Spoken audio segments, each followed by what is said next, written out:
Jonathan Carter sat in his sleek glass-walled office on the 12th floor of AutoPro Solutions headquarters. The sun streamed through the large windows, casting a warm glow over the polished mahogany desk. Papers and reports were neatly stacked, but Jonathan wasn't paying attention to them. His mind was elsewhere. For weeks he had been hearing whispers, rumors about one of his busiest garages. Employees talked about unsafe conditions, missed breaks, and dangerous shortcuts.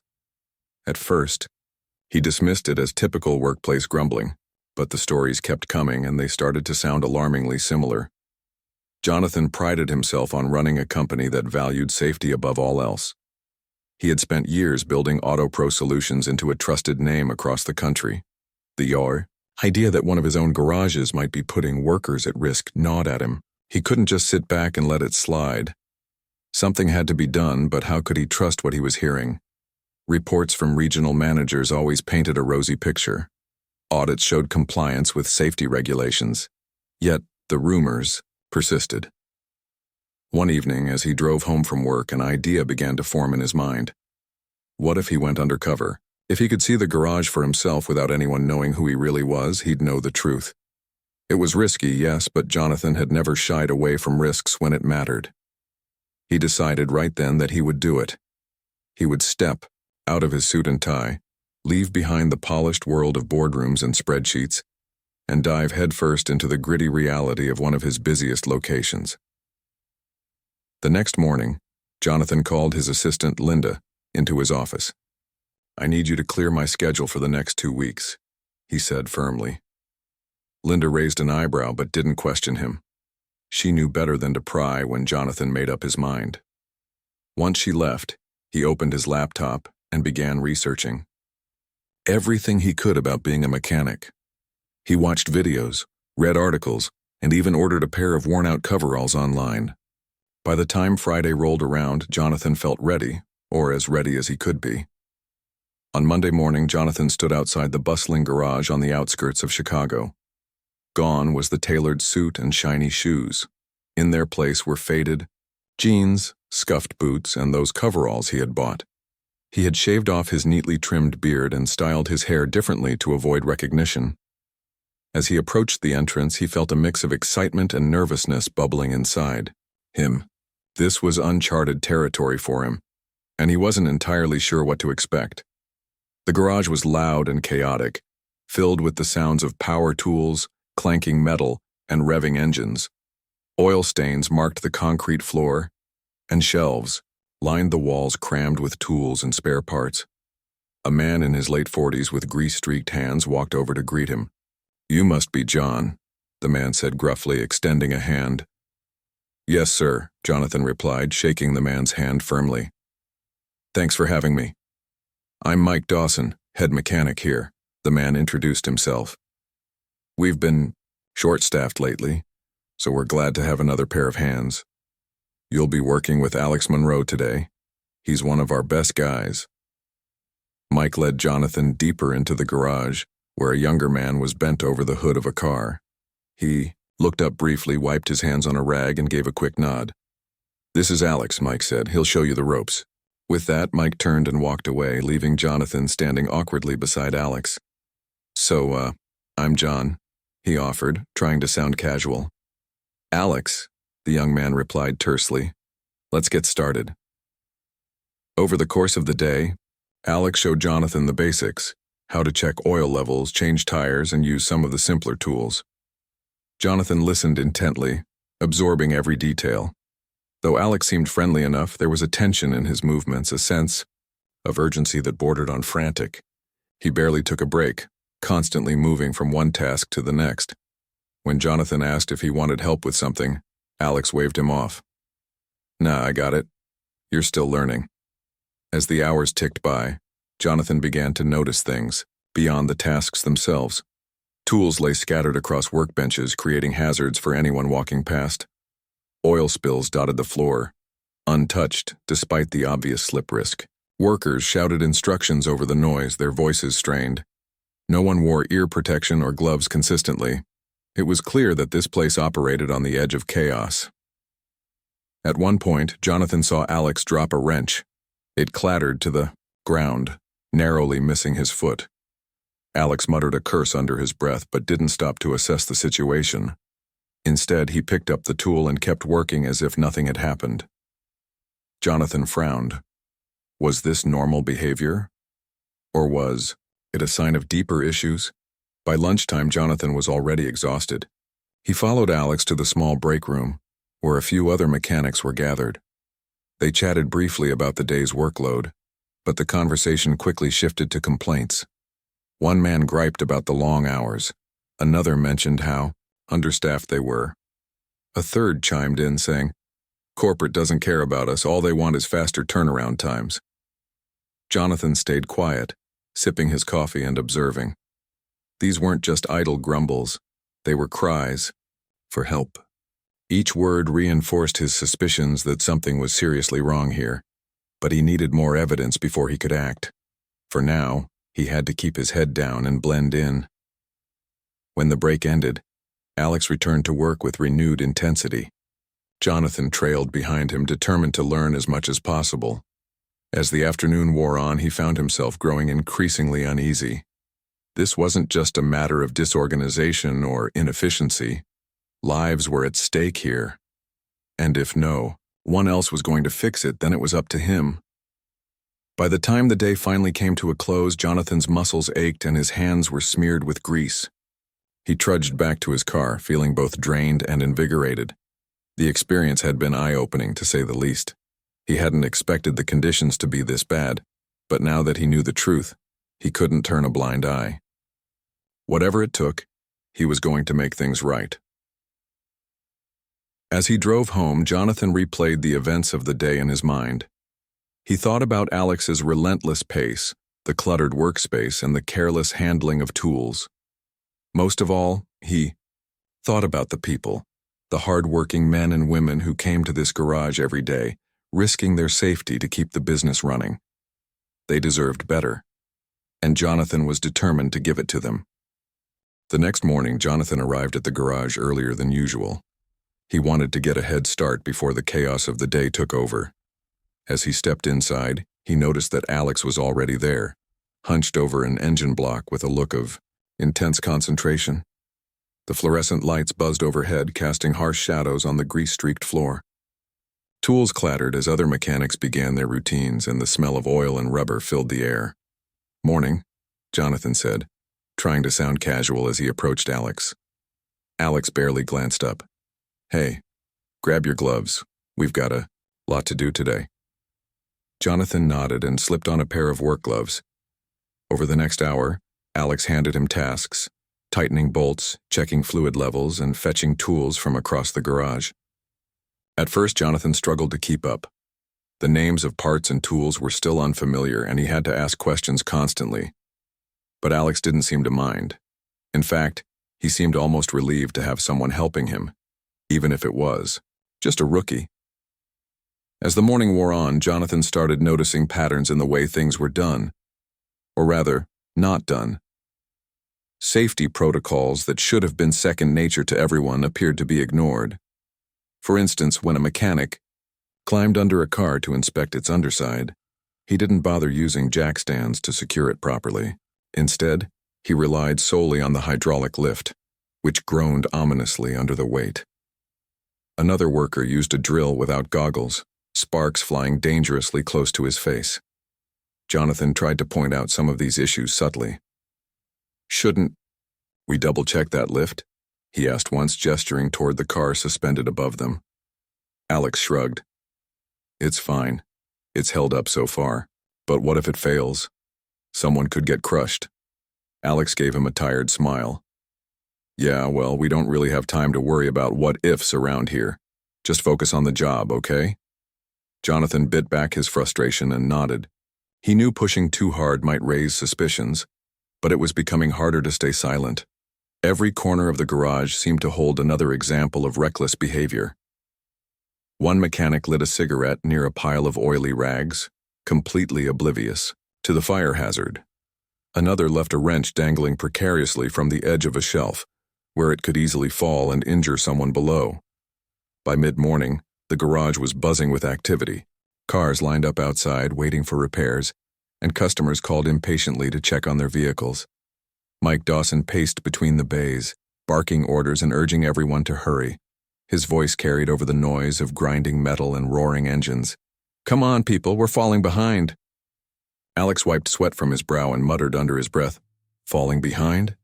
We haven't stopped moving since sunrise."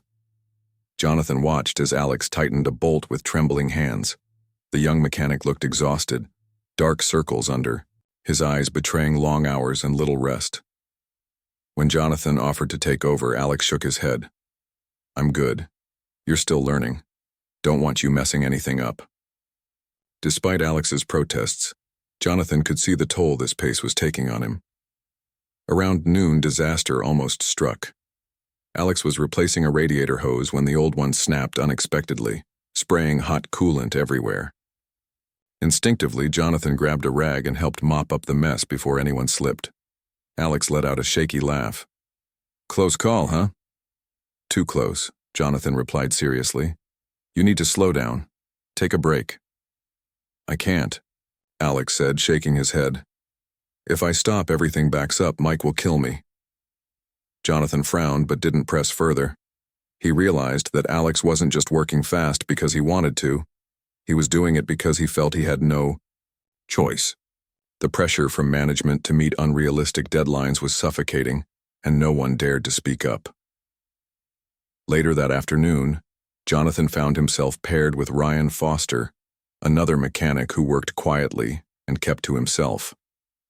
Unlike Alex, Ryan seemed hesitant and unsure of his abilities. When assigned to replace brake pads on a sedan, he fumbled with the tools, dropping them twice within the first 10 minutes. Each time he muttered apologies under his breath. "You okay?" Jonathan asked finally, unable to ignore the tension radiating off Ryan. Ryan sighed. "Not really. This isn't my usual thing.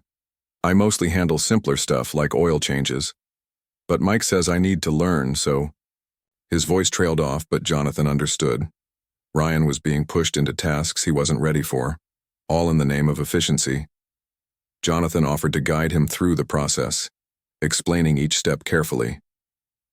Though grateful for the help, Ryan still seemed uneasy, glancing nervously toward Mike whenever he passed by. As the day dragged on, Jonathan grew increasingly alarmed.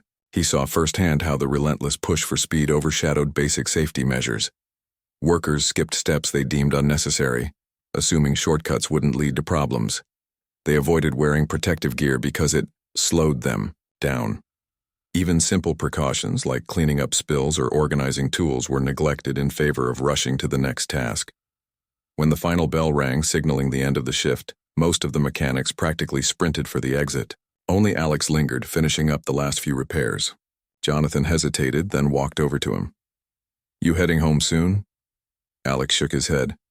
"Nah, I gotta finish this one. Can't leave it for tomorrow." "You've been here since dawn," Jonathan protested. "Don't you ever take a full day off?" Alex chuckled bitterly. "Not unless I want to lose my job. Besides, it's not like I've got much else going on." They stood in silence for a moment, the hum of machinery fading into the background. Jonathan felt a pang of guilt. These men and women were sacrificing their health and safety for a paycheck, and no one, not even him, was stepping in to protect them. He thought about the sleek office he'd left behind, the spreadsheets and reports that seemed so important just days ago. Now, they felt trivial compared to the reality unfolding before him. Before leaving, Jonathan made a mental note of everything he'd observed, the unsafe practices, the lack of breaks, the overwhelming pressure to perform. He knew he couldn't fix everything overnight, but he vowed to make a difference. As he drove home, his mind raced with ideas. How could he convince corporate leadership to prioritize safety without alienating the very people running the garages? And how could he ensure that stories like Alex's and Ryan's wouldn't repeat themselves? For now, though, Jonathan focused on surviving another day undercover. Tomorrow would bring new challenges, and hopefully, new opportunities to uncover the truth. The third day at the garage started much like the others. Jonathan arrived early, his coveralls already feeling less foreign on his body. This time, He didn't wait for Alex to assign him tasks. Instead, he grabbed a wrench and began loosening bolts on a car that had been left unfinished the night before. His movements were clumsy compared to the seasoned mechanics around him, but he was determined to pull his weight. He wanted to earn their trust, not just as John, the new guy, but as someone who understood their struggles. As the morning unfolded, Jonathan continued to observe the small moments that painted a bigger picture of the garage's culture.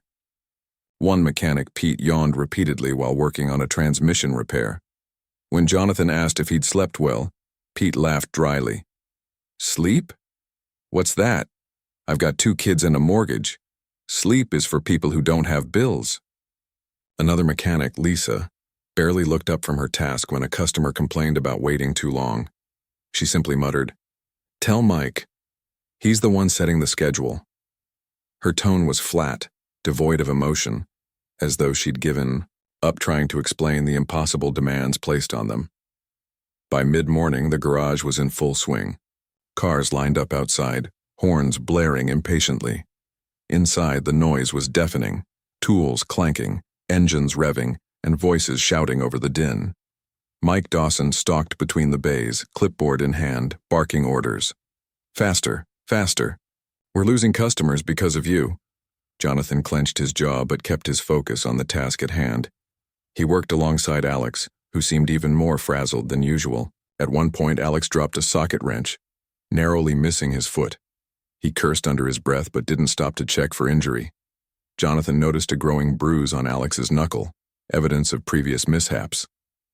"You should put some ice on that," Jonathan suggested quietly. Alex waved him off. "It's fine. It'll heal. But it could get worse if you don't take care of it." Jonathan pressed gently. "You can't keep pushing yourself like this." Alex sighed and leaned against the car for a moment. "What choice do I have? If I slow down, I'm the bad guy. If I mess up, I'm the bad guy. Either way, it's my fault." Jonathan didn't know what to say. The frustration in Alex's voice was palpable, and it echoed the sentiments he'd heard from others. These weren't lazy workers cutting corners for fun. They were trapped in a system that rewarded speed over safety. And no matter how hard they tried, they couldn't win. Later that afternoon, Jonathan found himself assisting Ryan again. This time, Ryan was tasked with diagnosing an electrical issue in a luxury sedan. Jonathan could see the anxiety written all over Ryan's face. Electrical work required precision and patience, neither of which Ryan seemed to possess. As Ryan poked around the wiring harness, his hands trembled slightly. Sparks flew once, causing him to jerk back in alarm.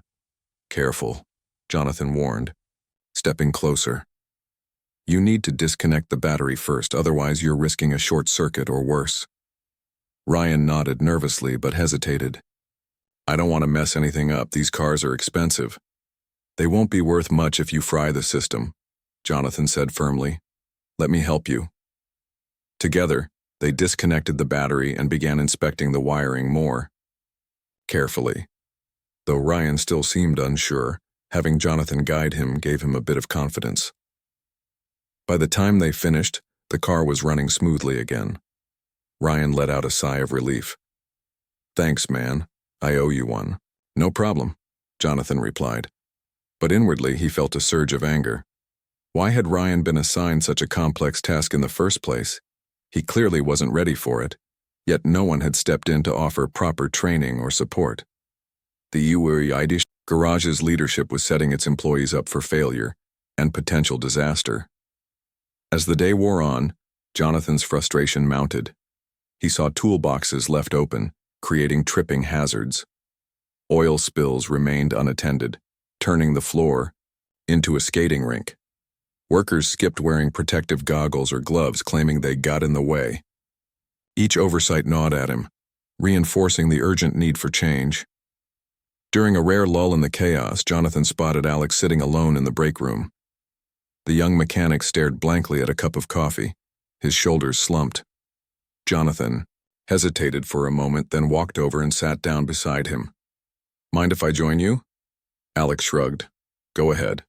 For a few minutes, neither of them spoke. Then Jonathan broke the silence. You've been doing this a while, right? Too long, Alex muttered. Started when I was 18. Thought it'd be temporary, but here we are. What made you stick with it? Alex gave a bitter laugh. Options, man. Or lack thereof. It pays decent enough, I guess, but it's not worth the stress. Every day feels like walking a tightrope. One wrong move and everything falls apart. Jonathan nodded slowly. Sounds rough. Has it always been this bad? Alex shook his head. Not at first. Used to be manageable. But ever since corporate started cracking down on turnaround times, it's been nonstop. They don't care about us. They just want results. If someone gets hurt, oh well. As long as the numbers look good. The words hit Jonathan like a punch to the gut. Corporate. That was him. He represented the very entity Alex was criticizing, the source of the pressure, squeezing the life out of these workers. For a brief moment, shame washed over him. How had he let things get this far? Before Jonathan could respond, Mike stormed into the break room. What are you two doing sitting around? Get back to work. Alex shot to his feet, grabbing his coffee cup. Come in, boss. As they returned to the garage floor, Jonathan resolved to dig deeper. He needed to understand exactly how these policies were implemented and why no one had spoken up sooner. That evening, after the last car had been repaired and most of the mechanics had gone home, Jonathan lingered behind. He approached Mike cautiously. Hey, Mike, he began, trying to sound casual. Can I ask you something? Mike raised an eyebrow. What is it? I've noticed everyone seems stressed, like really stressed. Is it always like this? Mike sighed and leaned against a workbench. Kid, this business runs on deadlines. Customers expect fast service, and if we can't deliver, they'll go somewhere else. It's not personal, it's survival. But doesn't that put people at risk? Jonathan pressed. I mean, I've seen guys skipping breaks, ignoring safety stuff. It's dangerous. Mike's expression hardened. Look, I get it. It's not ideal. But unless you've got a better solution, we do what we have to do. You think I like seeing my team burned out? Of course not. But try telling that to the suits upstairs. With that, Mike turned and walked away, leaving Jonathan standing alone in the dimly lit garage. The weight of responsibility settled heavily on his shoulders. Mike was right, this wasn't entirely his fault, but it was his company and ultimately it was his responsibility to fix it. On the drive home, Jonathan replayed the conversation in his mind. He thought about Alex's exhaustion, Ryan's fear, and Lisa's resignation. These weren't isolated incidents, they were symptoms of a larger problem. The garage was a microcosm of everything wrong with AutoPro Solutions' current approach. Speed and profit margins had become the priority, while the people doing the actual work were treated as expendable. Jonathan knew he couldn't change everything overnight, but he also knew he couldn't wait any longer. Tomorrow, he decided, he would start gathering concrete evidence, photos, notes, anything that could prove the extent of the issues. Once he had undeniable proof, he would take it straight to the top. No more excuses, no more looking the other way. It was time to hold himself and his company accountable. As he pulled into his driveway, Jonathan felt a strange mix of determination and dread. The road ahead wouldn't be easy, but it was necessary. For the sake of Alex, Ryan, Lisa, and everyone else risking their lives in that garage, he owed it to them to make things right. The fourth day at the garage began with a sense of unease hanging in the air.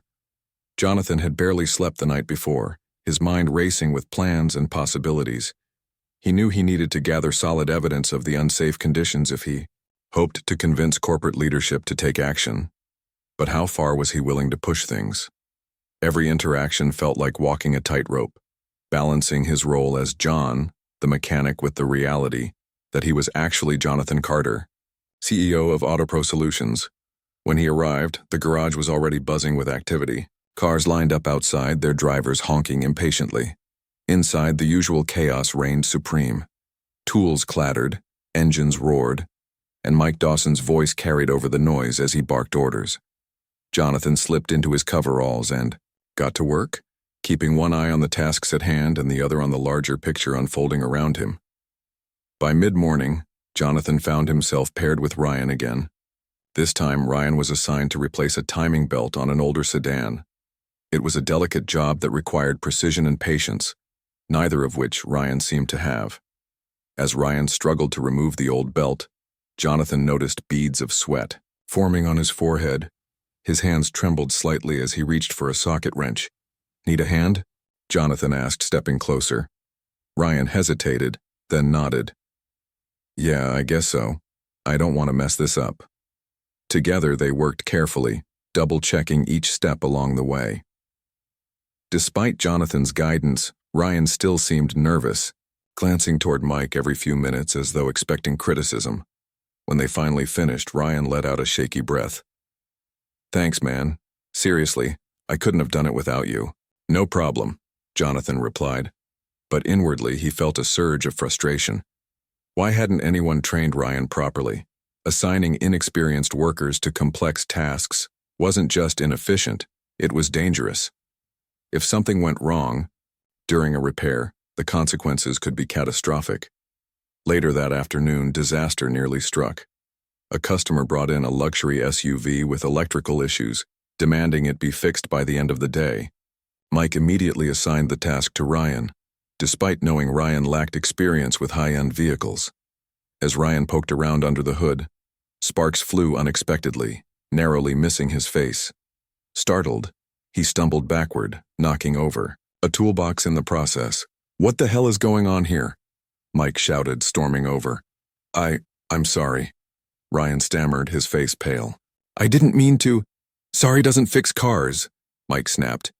"Get it together or we'll find someone who can." Jonathan stepped forward quickly, placing himself between Ryan and Mike. "Hold on," he said firmly. "This isn't Ryan's fault. He's not trained for this kind of work. You're setting him up to fail." Mike glared at him. "And who are you to tell me how to run my shop?" Before Jonathan could respond, another mechanic chimed in. "He's right, Mike. We're all stretched too thin. Something's got to give." For a moment, silence fell over the garage. The tension was palpable, but no one dared to speak further. Finally, Mike turned on his heel and walked away, muttering under his breath. Afterward, Ryan gave Jonathan a grateful look. "Thanks for standing up for me. I don't know what I'd do without you." "You shouldn't have to rely on me," Jonathan replied quietly. "No one should have to feel like they're drowning just to keep their job." As the day wore on, Jonathan continued to document everything he saw. He used his phone to snap discreet photos of unsafe practices, tools left scattered, oil spills ignored, workers skipping protective gear. Each image added weight to his growing case against the current system. By evening, he had compiled enough evidence to make a compelling argument. That night, after most of the mechanics had gone home, Jonathan stayed behind to clean up. As he wiped down a workbench, Alex approached him. "You sticking around late again?" "Yeah," Jonathan replied. "Just tying up some loose ends." Alex leaned against the bench, his expression thoughtful. "You've been asking a lot of questions lately. What's going on with you?" Caught off guard, Jonathan hesitated. "Just trying to understand how things work around here." Alex studied him for a moment, then sighed. "Look, I get it, you're new and you're curious, but be careful. People don't like it when you rock the boat." "I'm not trying to cause trouble," Jonathan said honestly. I care about making sure everyone stays safe." Alex nodded slowly. "That's noble, man. But around here, caring gets you nowhere unless you're willing to fight for it." Their conversation ended abruptly when Mike returned to lock up. As Jonathan drove home, Alex's words replayed in his mind. Fighting for change wouldn't be easy, especially when the problems ran so deep. But he realized that staying silent would only perpetuate the cycle of neglect and danger. He owed it to these workers to try. The next morning, Jonathan made a bold decision. He called Susan Bennett, the regional manager overseeing the garage, and requested an emergency meeting. "It's urgent," he told her. "We need to talk about the safety issues at the Chicago location." Susan agreed reluctantly, clearly annoyed by the interruption. When they met later that afternoon, she wasted no time cutting to the chase. "What's this about, Jonathan? I assume you didn't drag me here for nothing." Jonathan took a deep breath and laid out everything he'd discovered: the unsafe practices, the excessive workload, the lack of proper training. He showed her the photos he'd taken and recounted specific incidents, including the near miss with Ryan in the sparking SUV. Susan listened silently, her expression unreadable. When he finished, she leaned back in her chair. "This is serious. Are you sure about all of this?" "I've seen it with my own eyes," Jonathan replied. "These people are risking their lives every day because we're pushing them too hard. If we don't act now, someone's going to get hurt. Or worse." Susan sighed heavily. "You realize this reflects poorly on us, don't you? On me, specifically." "This isn't about blame," Jonathan said firmly. "It's about fixing the problem.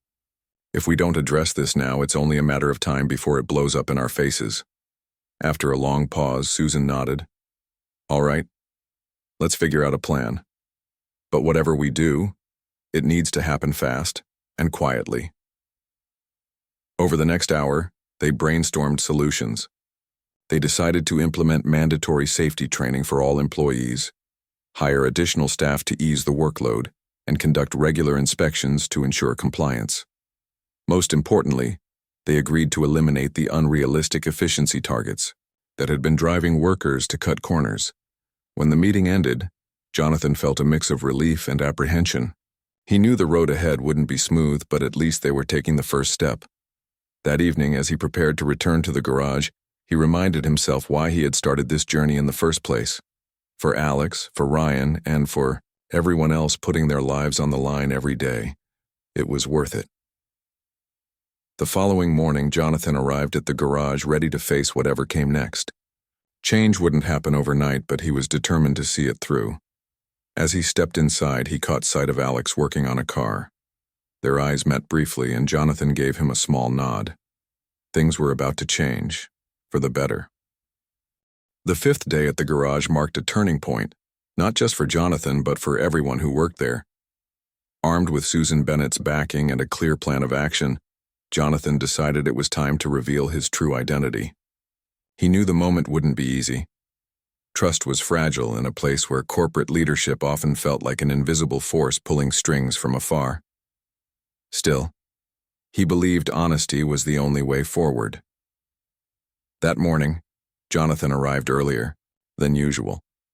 He didn't wear the coveralls this time. Instead, he dressed in his usual suit and tie, the uniform of someone in charge. As he stepped into the garage, the familiar sounds of clanking tools and revving engines greeted him. But today the atmosphere shifted almost immediately. Workers glanced up curiously, their expressions ranging from confusion to suspicion. Who was this well-dressed stranger walking confidently through their space? Mike Dawson spotted him first. "Can I help you?" he asked gruffly, crossing his arms over his chest. Jonathan took a deep breath. This was it. "Actually, yes. Can we gather everyone for a quick meeting? There's something important I need to say." Mike frowned but nodded, shouting for the team to stop what they were doing. Within minutes, the mechanics gathered around, wiping grease-streaked hands on rags or leaning against cars. Alex stood near the back, his brow furrowed as he studied Jonathan's polished appearance. Ryan lingered close by, looking uneasy. Once everyone had quieted down, Jonathan began. "First, let me introduce myself properly. My name is Jonathan Carter, and I'm the CEO of AutoPro Solutions." A murmur rippled through the crowd. Some looked shocked, others skeptical. Alex's eyes widened, and he exchanged glances with Ryan. Clearly, no one had suspected that John the mechanic was actually the boss. "I've spent the past few days working alongside all of you," Jonathan continued. "I came here because I heard rumors about unsafe conditions and wanted to see the truth for myself. Unfortunately, those rumors turned out to be true." He paused, letting his words sink in. The room grew silent except for the distant hum of machinery. "What I saw during my time here disturbed me deeply. Tools scattered everywhere, oil spills left unattended, workers skipping breaks, ignoring protective gear. It's unacceptable. And it's not fair to any of you." Alex stepped forward hesitantly. "Wait, you're saying you were undercover? Working with us?" "Yes. Jonathan admitted. I needed to understand what life is really like in this garage. And now that I do, I want you to know I'm sorry. We failed you as a company. You deserve better. His apology seemed to catch people off guard. For a long moment, no one spoke. Then Lisa, the mechanic who rarely said much, broke the silence. So what happens now? Are you going to fire us for speaking up? No, Jonathan replied firmly. In fact, quite the opposite. Starting today, we're making changes. First, mandatory safety training will begin next week. Everyone will attend, no exceptions. Second, we're hiring more staff to ease the workload. Third, those efficiency targets, they're gone. Your safety matters more than speed. Relief washed over some faces while others remained cautious. Mike stepped forward, his voice tight with emotion. You're serious about this? Dead serious, Jonathan said. This isn't just lip service. From now on, our priority is keeping you safe while serving customers. If anyone tries to push you beyond reasonable limits, I want to hear about it, directly. To prove his commitment, Jonathan spent the rest of the day working alongside the team once again. This time, though he wasn't undercover, he rolled up his sleeves and joined them openly, demonstrating how seriously he took the situation. When a toolbox was left open, creating a tripping hazard, he stopped to close it. When someone reached for a wrench without gloves, he handed them a pair. His actions spoke louder than words. He was here to lead by example. Throughout the afternoon, conversations began to shift. Mechanics started talking about the upcoming safety training and sharing ideas for improving the workspace. Alex approached Jonathan during a lull. Why'd you really come here? Most CEOs wouldn't bother. Jonathan met his gaze steadily. Because I care about the people who make this company run. You're not just numbers on a spreadsheet. You're human beings. And humans deserve respect. Alex nodded slowly, as if weighing the sincerity of Jonathan's words. Finally, he extended a hand. All right, Mr. Carter, we'll hold you to that. By evening, the mood in the garage had transformed. While skepticism still lingered, there was also hope.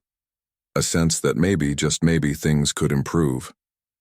As Jonathan prepared to leave, he noticed Ryan lingering near the exit. Hey, Ryan said quietly.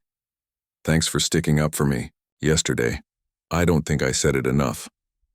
You don't have to thank me, Jonathan replied. It's my job to make sure you're safe. And if I ever fail at that, I expect you to call me out on it. Ryan smiled faintly. Fair enough. On the drive home, Jonathan reflected on the day's events. Revealing his identity had been risky, but it felt right. He had seen firsthand the toll the old system had taken on these workers, and he couldn't stand idly by any longer. Change would take time, but the first steps were underway. Over the weekend, Jonathan worked closely with Susan and her team to finalize the new initiatives. They drafted detailed plans for the safety training program, identified candidates for new hires, and created guidelines for maintaining a safer work environment. By Monday morning, posters announcing the changes hung on bulletin boards throughout the garage. When Jonathan returned to the garage later that week, he noticed subtle differences. Tools were being put away promptly. Oil spills were cleaned up almost immediately. Workers wore gloves and goggles without hesitation. Even Mike seemed less tense, his usual sharp tone replaced by encouragement. During a break, Alex pulled Jonathan aside.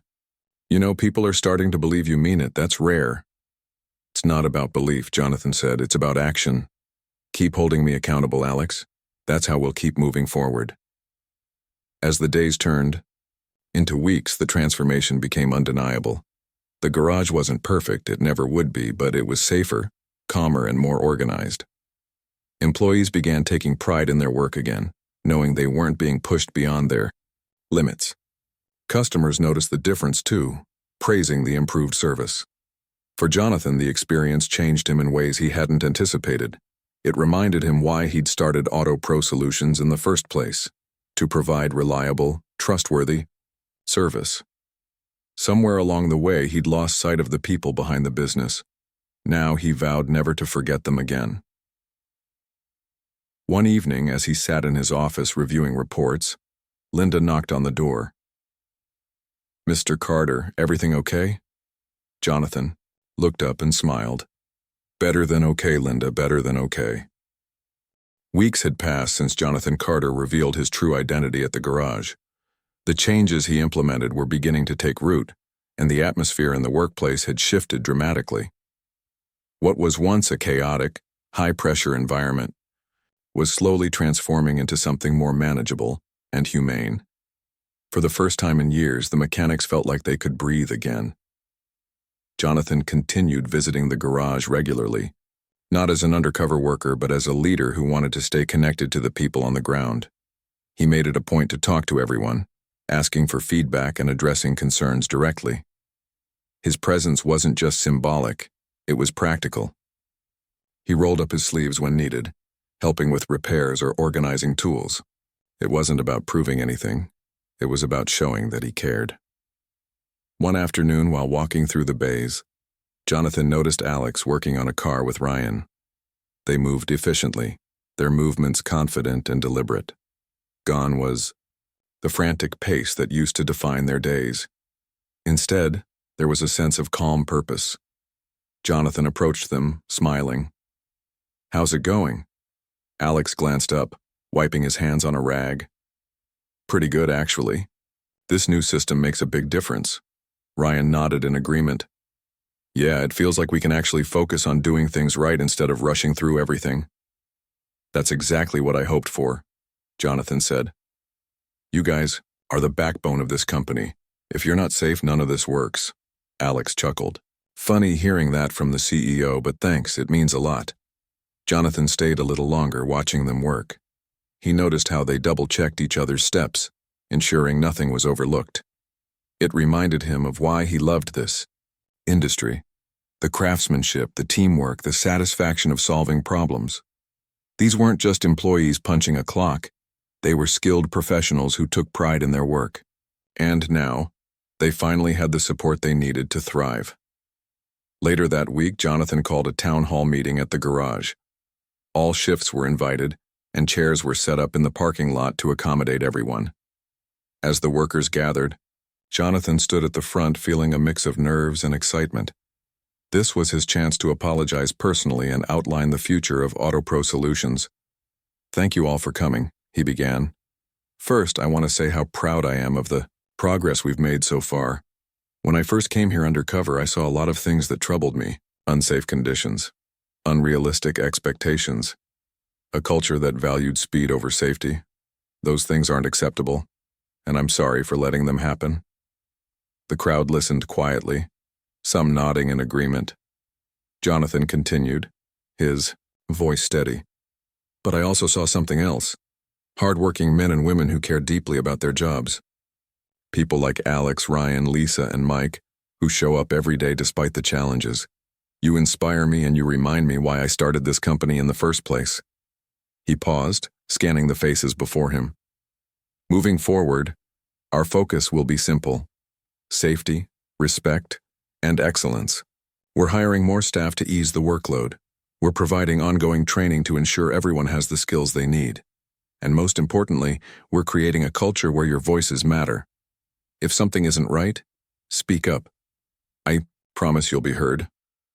Applause broke out, soft at first but growing louder. Some workers even stood clapping enthusiastically. Jonathan felt a lump rise in his throat. This moment wasn't just about recognition, it was about rebuilding trust. After the meeting, several mechanics came up to thank him. One older worker named Greg shook his hand firmly. "We've been waiting for someone to listen. Thanks for stepping up." "You don't have to thank me," Jonathan replied. "This is long overdue." As the weeks turned into months, the impact of the changes became undeniable. Accident reports dropped significantly. Employee morale improved and turnover rates plummeted. Customers noticed the difference too, praising the quality of service and the professionalism of the staff. Word spread quickly, and soon other locations within AutoPro Solutions began adopting similar practices. Back at headquarters, Jonathan shared updates with his leadership team. At first, some executives were hesitant, worried that prioritizing safety might hurt profits. But the numbers told a different story. With happier employees and satisfied customers, revenue increased steadily.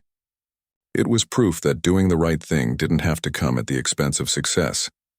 One evening, as Jonathan sat in his office reviewing reports, he reflected on the journey he'd taken. Going undercover had been risky, but it had taught him invaluable lessons. He realized that leadership wasn't just about making decisions from afar. It was about understanding the people affected by those decisions. It was about rolling up your sleeves and standing shoulder to shoulder with those doing the hardest work. His thoughts drifted to Alex, Ryan, and the others at the garage. They weren't just employees. They were individuals with families, dreams, and struggles. By giving them the tools and support they needed, he hadn't just improved their workplace. He'd changed lives. The following month, AutoPro Solutions launched a nationwide campaign focused on workplace safety. Posters featuring real stories from employees, including Alex and Ryan, were displayed in every location. The message was clear: safety wasn't negotiable. It was the foundation of everything they did. At the annual company-wide meeting, Jonathan received a standing ovation. Employees from across the country praised the changes and thanked him for his commitment. But Jonathan knew better than to take all the credit. "This isn't my achievement," he said humbly. "It belongs to every single one of you. Together, we proved that when we prioritize people, everyone wins."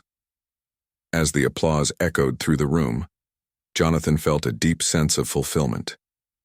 He had built a successful business, but now he had done something even more meaningful. He had created a workplace where people felt valued and respected. Months later, Alex stopped by Jonathan's office during a visit to headquarters. "Just wanted to say thanks again," he said, grinning. "Things are really turning around back at the garage." "I couldn't have done it without you," Jonathan replied sincerely. "Keep pushing us to do better. That's how we'll keep moving forward." As Alex left, Jonathan leaned back in his chair, looking out the window at the city skyline. The road ahead wouldn't always be smooth, but he was ready for whatever came next. For the first time in a long time, he felt truly proud, not just of his company, but of the people who made it great.